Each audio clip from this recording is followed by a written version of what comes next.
নমস্কার বন্ধুরা, welcome to দেবশ্রীস kitchen. আজকের রেসিপি কলকাতা ফেমাস, বাচ্চা থেকে বড় সকলের অনেক প্রিয় একটি রেসিপি। বলুন তো সেটা কি? নিশ্চয়ই আপনাদের মধ্যে কেউ বলছেন ডিমের ডেভিল, আবার কেউ বা বলছেন ডিমের চপ। যে যাই বলুন না কেন, আপনারা সবাই ঠিকই বলছেন। আজকের রেসিপি ডিমের ডেভিল বা চপ। কথা আর না বাড়িয়ে চলুন বানিয়ে নেওয়া যাক ডিমের ডেভিল বা চপ।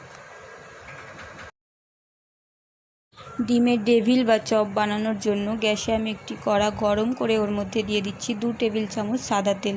তেলটা গরম হয়ে গেলে এর মধ্যে দিয়ে দিচ্ছি পেঁয়াজ কুচি। আমি এখানে একটি বড় সাইজের পেঁয়াজ নিয়েছি। পেঁয়াজটা লাল লাল করে ভেজে নেওয়ার পর আমি এর মধ্যে দিয়ে দিচ্ছি 1 টেবিল চামচ রসুন বাটা, 1 টেবিল চামচ আদা বাটা দিয়ে ভালো করে মশলাটা ভেজে নিতে হবে। মশলাটা ভালো করে ভাজা হয়ে গেলে এর মধ্যে দিয়ে দিচ্ছি 1 চামচ হলুদ গুঁড়ো, 1 চামচ গোলমরিচ পাউডার, 1 চামচ লঙ্কার গুঁড়ো। আপনারা যেরকম ঝাল খান সেরকম লঙ্কা দেবেন।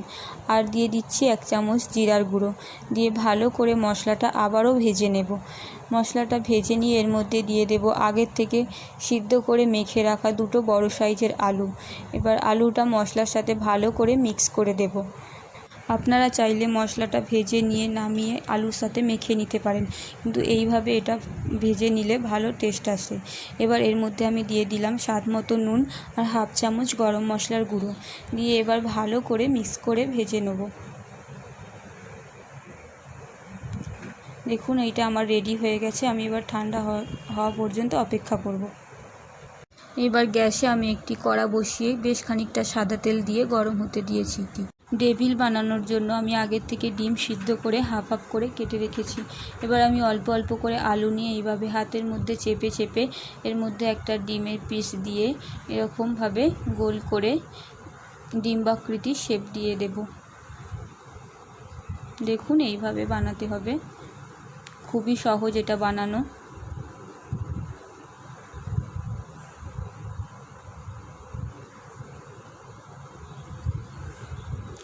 আমি আরেকটা বানিয়ে আপনাদের দেখাচ্ছি।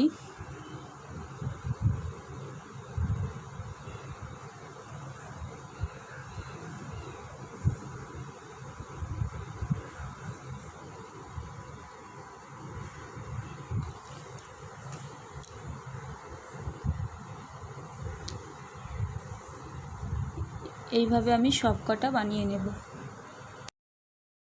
আমি সব কটা বানিয়ে নিয়েছি।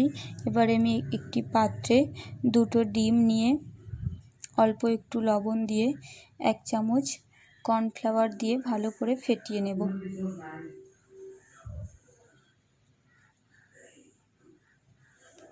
এবার একটি করে ডিমের গোলায় ডুবিয়ে ব্রেড ক্রামে কোট করে তেলের মধ্যে ছেড়ে দেব।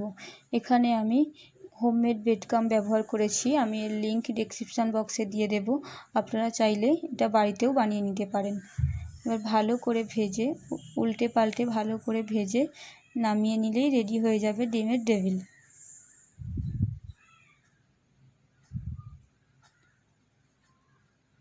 আমার এগুলো ভাজা হয়ে গেছে। আমি এবার তুলে নিচ্ছি, একটা একটা করে সব কটা তুলে নেব। দেখুন আমার সব কটা বানানো হয়ে গেছে। দেখুন এগুলো কত সুন্দর হয়েছে। আপনারা বাড়িতে অবশ্যই একবার ট্রাই করুন, আর খেতে কেমন হয়েছে অবশ্যই কমেন্ট বক্সে কমেন্ট করে জানাবেন। আর ভিডিওটি ভালো লাগলে অবশ্যই একটা লাইক করুন, আর বন্ধুদের সাথে প্রচুর প্রচুর শেয়ার করুন। আর আমাকে সাপোর্ট করার জন্য, আমার সঙ্গে থাকার জন্য প্লিজ আমার চ্যানেলটি সাবস্ক্রাইব করুন, আর পাশে থাকা বেল আইকনটি অবশ্যই বাজিয়ে দেবেন, যাতে আমি যখনই কোনো নতুন রেসিপি ছাড়বো তখনই আপনাদের কাছে সবার আগে তার নোটিফিকেশান পৌঁছে যাবে। সবাই সুস্থ থাকবেন, ভালো থাকবেন। ভিডিওটি লাস্ট পর্যন্ত দেখার জন্য সবাইকে ধন্যবাদ।